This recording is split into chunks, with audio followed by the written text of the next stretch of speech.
Good morning, YouTube. All right, I'm going to show you today how to make one of the most fabulous things you'll ever put in your mouth. We're talking about Tennessee onions. Cheesy, decadent, popping with flavor. Yeah, this is the good stuff. You're going to like this one.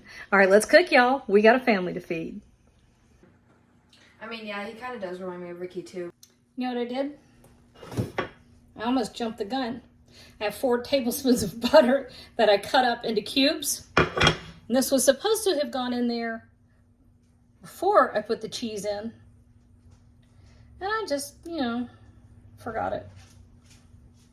So all is not lost. Take your little butter,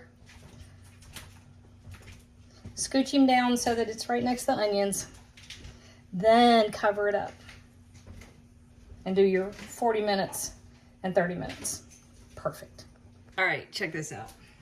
Kinsley, yes. Will you turn the TV off in my room? Because otherwise I'll get copyright infringement flags for The Simpsons.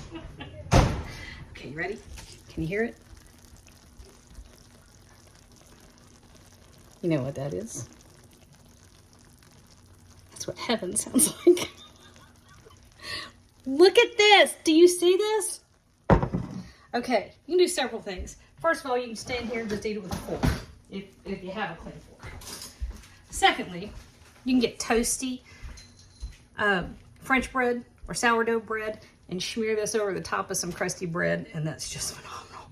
Or, if you're really Appalachian, you can get a big old pot of soup beans, or maybe navy beans if you have to. And this is one of the nicest things you can throw on top of your beans. It's also one of the nicest things you can throw in your mouth.